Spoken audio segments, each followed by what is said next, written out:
It sounds like, Ray, like we meet your mom and she seems totally lovely. But around you growing up, you note one important thing, which is your dad split. So you didn't really have a father growing up. And then now you've since come out and said you actually suffered abuse too, sexual abuse as a young man. So explain how you think you got to the point where crossing the legal lines just kind of wasn't a thing for you. Yeah, so basically, as a kid, from 8 to 12, I was being molested pretty much regularly. And my dad had left, and my mom was working 12 hours a day in the ICU as a nurse. So from that, and then I felt like it was happening, and it was so obvious to everybody in my family that everybody always knew. So pretty much, at a very young age, I was like, it's me against the world. And because of that, I also like viewed my grandfather as like he was a he started a union in New York City. So pretty much anybody that's connected with the unions has some sort of connection. So he presented as like a mobster figure. And he was also like the one that always had cash, would help my mom get the house or get me my first car. So I was just like, that's who my idol is. And I viewed it as like it was criminal activity based, right? So I was like, that's what the route I'm gonna take. In the documentary, I talked about trauma for about 2 hours before I said I always wanted to be a criminal, but they just took the last line and made it seem like that was just like my opening thing to say. Right. That did come out of nowhere. So that makes more sense. So it was the first like actual step toward criminality, the use of drugs, or just walk us through like that first line cross as you remember it. Yeah, the same person that was abusing me, like had me smoking weed at 12, and then from there, I became friends with one of like the biggest drug dealers in, well, his little brother, but the biggest drug dealers in Long Island for weed, and I just started selling weed. That was like my first step into crime. Hmm. And you've never said who this person was who hurt you? No, it was my stepbrother. How did it finally stop?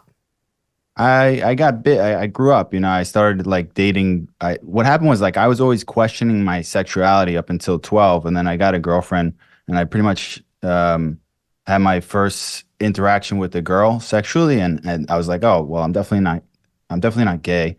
Um, so then that's kind of what just like I pretty much at like 13, 14, I just was always with that girl. She had a troubled childhood also, and my mom, we had like a crazy household, but she basically moved into my house like at like 14, 15, like kind of getting away from her family as well. So that's kind of what just guided me away. Then they got a divorce pretty much like right around that same time. So he was just out of the picture completely. I Has also he have two so boys, by the way. So okay, I have yeah. two little boys now. You know, yes, I'm sure you're very protective of them. Has he contacted you to say, what are you doing? Or I'm sorry, or threatened you? Like, how has he reacted to you going public with that? I have no idea. I mean, I haven't heard from him since I was 17. So, I mean, he was always like he was very different than me and my brothers were like beach bums.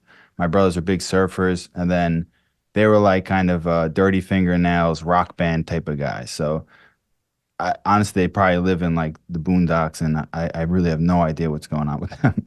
Okay, so you you wind up getting a little older, and then we were talking about you sort of your first foray into crossing legal lines, and you had the family influence. You kind of thought this was what people did. So what was it? Was it drugs? At first, yeah, I mean, I was doing drugs and I started selling drugs, and then pretty much quickly that evolved into fraud because it was like drug based fraud. So I had someone stole a pad because I was doing Oxycontin, and then someone stole a prescription pad and just gave it to me, and I just had this kid write out the prescriptions, and I basically had like at first like me and my girlfriend went in, and when the scripts worked, they filled, and at the time Oxycontin, like I was like the opiate epidemic really hit my generation hard. So everybody was doing Oxycontin. It was like no one was talking about the negative effects of it, and everybody was just trying it. So the pills sold very fast, and I was fully addicted by 15, 16. And then this happened about 17 years old. That was like my first fraud, and I got arrested for that case as well. What year was that? So if I was 17, I was born in 91. That was 2008. Okay. And Jonny, were you there for this? Like, do you remember Ray getting involved with drugs and, sort of going down this Well, lane? I mean, like he said, the opiate epidemic hit our generation pretty hard. So this was like everyone was taking these pills. In the high school we went to, we didn't even know it was like synthetic heroin at the time, but people used to be selling blues or oxys for $2, $3 a pop. And then all of a sudden they went to $45 when everything started cracking down, which then everyone turned to heroin afterwards because they were addicted. All of these things were super common growing up. So, we were talking the other day about if you go through our yearbook, we probably know more people that died from addiction than anything else. So yeah, it was kind of par for the course. I know you grew up in Long Island, right? But what kind of an area was it? Long Island's got We all grew sorts up of different in neighborhoods. a beautiful, picturesque place called Atlantic Beach. Love it. So It this is really like, is. Sorry, go go ahead. ahead. So No, just it really yeah, is keep like going. on the surface, it's everything's beautiful and perfect, but there's like a darkness that kind of lies underneath. And not just the drugs in Atlantic Beach. I think like the culture in general. So, and I think that's kind I of can't the believe, same with a lot of these small towns. Ray, I can't believe you got away with taking, somebody swiped a doctor's prescription pad, as you point out of a doctor's office, and then you started writing prescriptions on it. Like 2008 was not, 1998 when we really had no clue and the opioid crisis was first start. It's amazing to me that they wouldn't double check the doctor's signature. Like, how did you not get caught right away on that one? So there was a method. So basically, the doctor's offices close at around 6, 7 o'clock. So you make sure you go to the pharmacy after the doctor's office is closed because they always call to verify. But they'll fill the prescription without the doctor verifying if the doctor's office is closed. So we would just do that. But the pharmacies were all in on the opiate epidemic.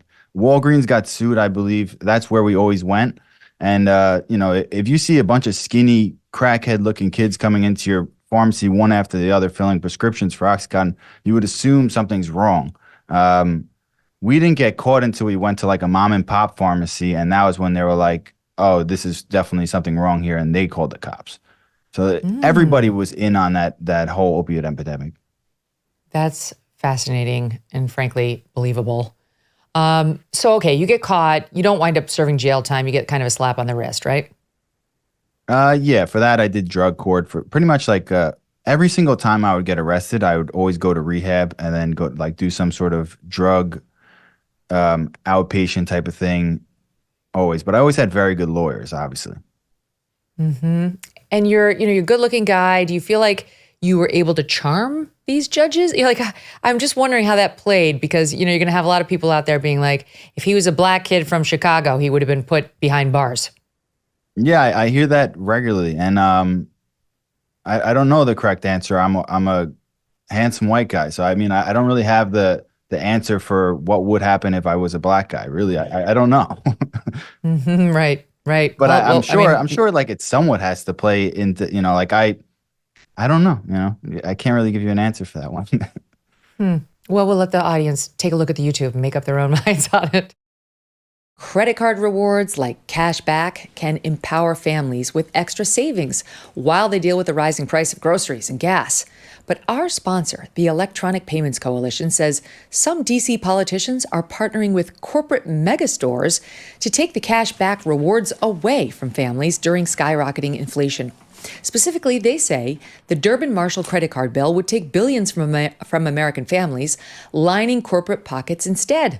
Learn more at electronicpaymentscoalition.org and see for yourself if you want to protect credit card rewards and tell DC politicians to oppose the Durbin-Marshall credit card bill.